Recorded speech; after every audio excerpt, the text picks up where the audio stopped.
Hey guys, welcome back for this new video. For today's video we will be introducing the interrupt, and we will be starting from last time video.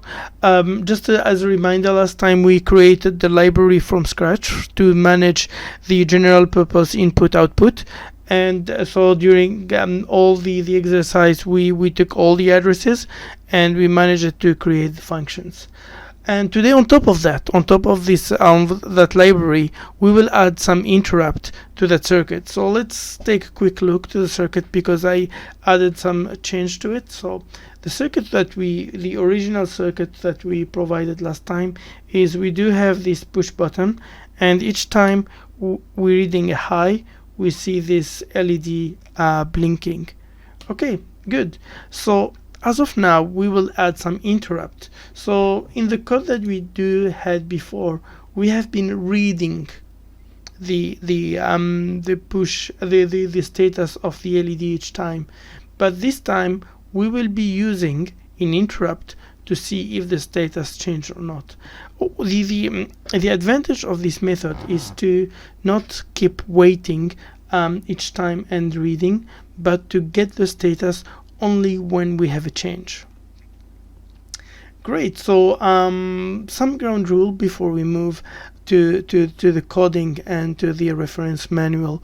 The first one is that the interrupt are mostly used to have a real-time response from the microcontroller, which means that it's not good to put a lot of code inside the interrupt function. So what would be the best way to do it is to make some kind of signal that notify to the main program that something changed, and then the main program will work on it. Instead of that, if you put any long code in the interrupt, the system will stuck there and you do have a problem again. So what I will be adding at the first place, so actually I don't need this one anymore. Yes.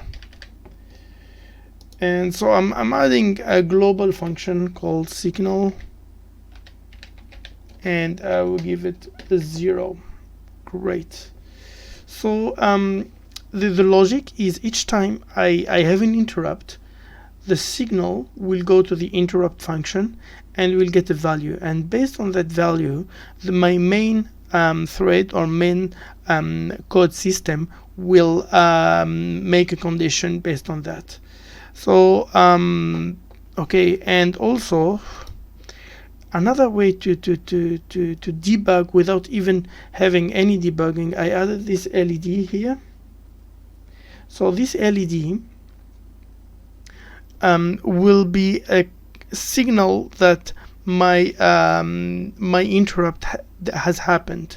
So each time I would have an interrupt, I will see this LED getting not blinking, but getting shining red.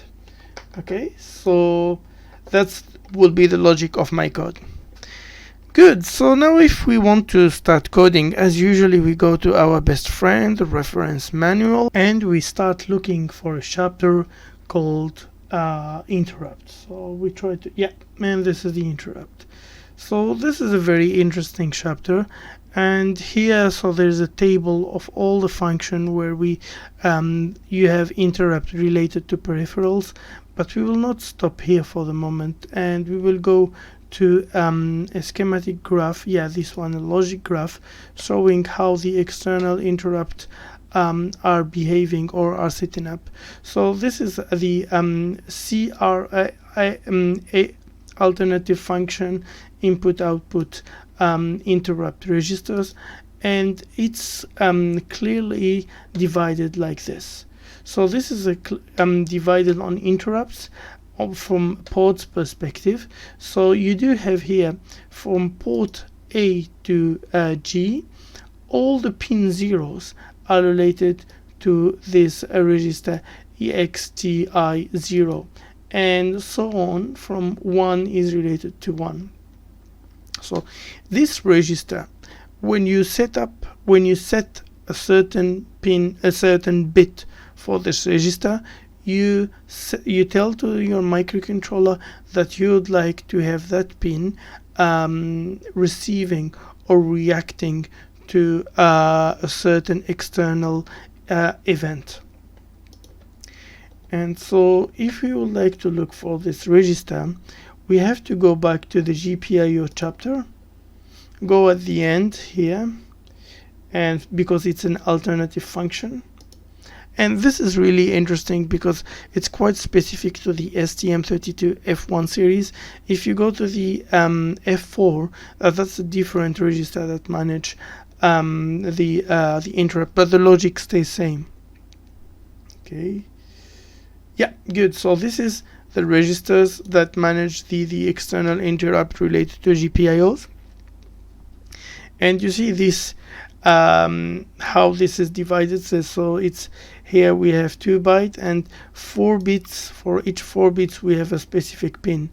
And if I go back to my circuit, I'm connecting, I hope you could see it, but I'm connecting the bit A12 to my LED, and on the other hand my input, if we go back to our previous system, the input I decided is a PA0.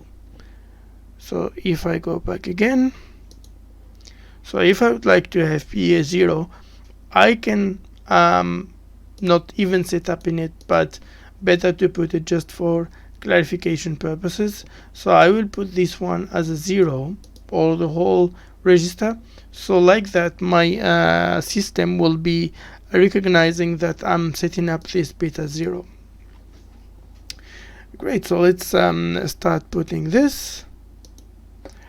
So okay, so to start, before that, let me initiate init JP. How easy it became. PA, and we set 12 for the output, and so it's an output 50 megahertz, and whatever output from 10 to or 50, there's nothing will change. And general purpose pull down.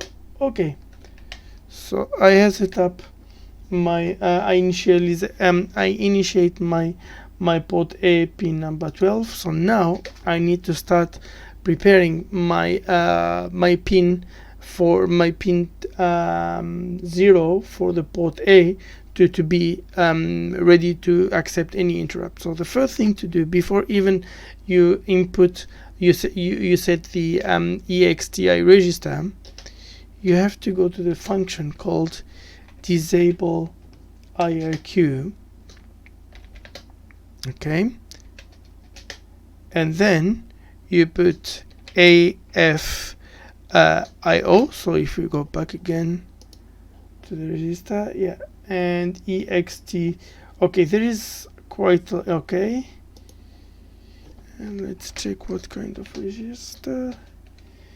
AFIO. Okay, something is wrong. Let me check again.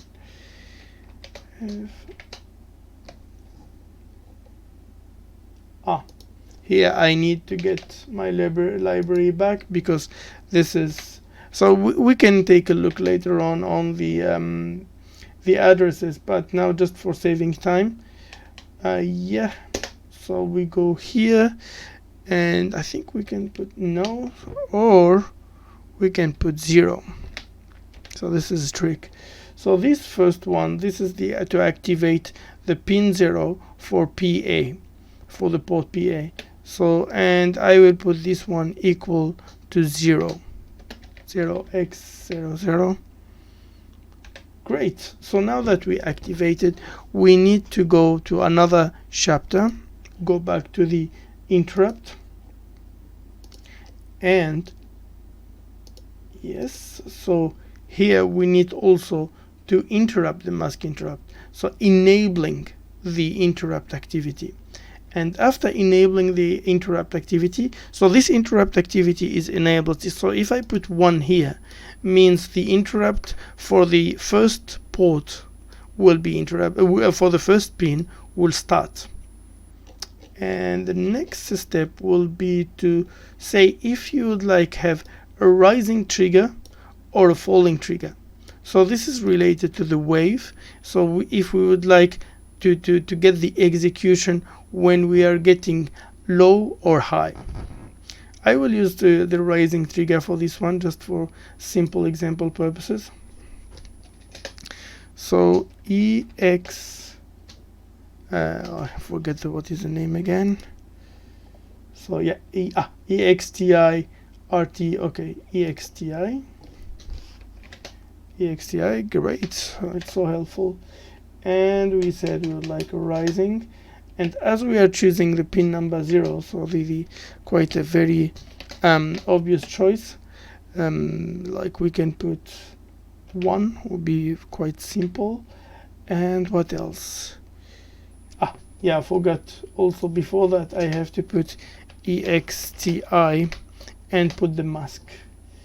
Yes, not this one, the IMR. Okay, and again, so we do here, we put 1. Fantastic.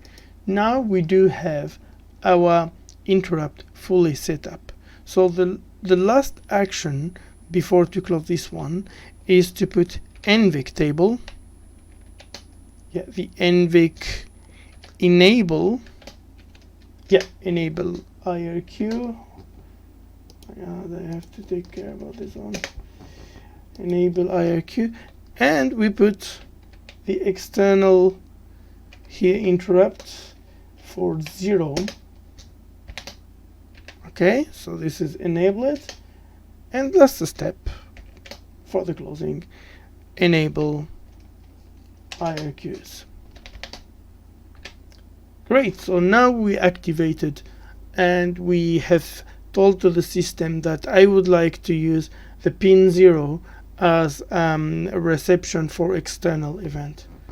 Great, so here the last step, we just prepare the function. This is the function already preset in the system. So EX TI and then 0 IRQ. Oh, forget it. Handler should be like this. Yeah, great. I memorized it finally. So to look for this function, you can go to this file or this one. Yeah. So in this file you can find all these functions. They are, the good thing, they are within the startup file during the creation, so you already have them. Good. And during this function, the first thing to do, yeah, let's go back to the reference manual. So when you rise or where you start your interrupt, there is a flag who goes to be set as 1. And for this flag, if the flag stays at 1, your function will stay within the interrupt function without leaving it. So the first thing to do is to set 1. So if it is 1, it means you have an interrupt, and this is set to 0 when you write 1 onto it. So what I'm going to do here is going to EXTI and PR. Good, and we just put 1 for the bit number 1, as I am managing here only the pin 0 of the port A. And what I will do, so now that I started my interrupt, during my interrupt I will give my system a very simple instruction to not waste time computed within the interrupt, and keeping my system to be on real time for other applications. Good, so I will put if signal, so if my signal is 1, then signal equal 0. and else signal equal 1 else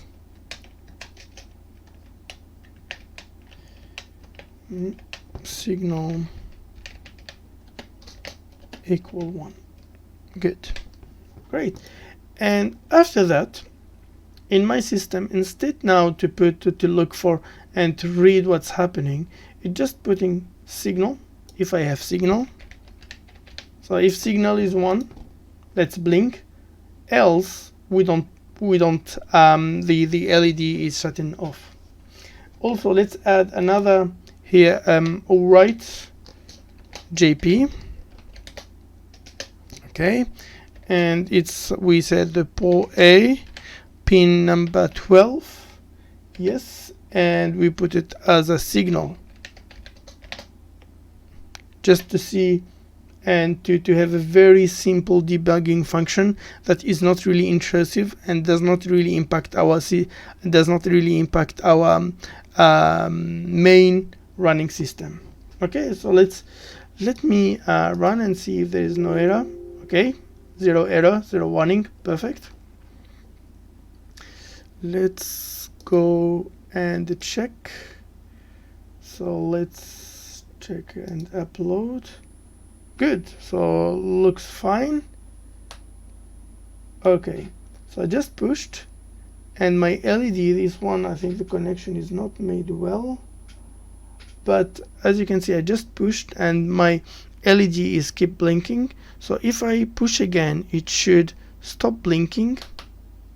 Yeah, so now if I push again, my here my green LED will blink again, and this LED will start to be in red again. Okay, I do have some bad contact in this switch. Yeah, be careful when you choose your material, guys. I went for the cheap one. Okay, so if I push again, yeah, great. So the interrupt is working, and this is directly connecting to the pin 0. Good, so I think that's enough for today's video. Thank you for following. And next video we will be talking more about SysTech, or the microprocessor timer, and we will start creating really an accurate time blinking value. So here we do have a delay that's random waiting time, but we will create a really specific and quite accurate delay function. Thanks a lot and stay tuned. Bye bye.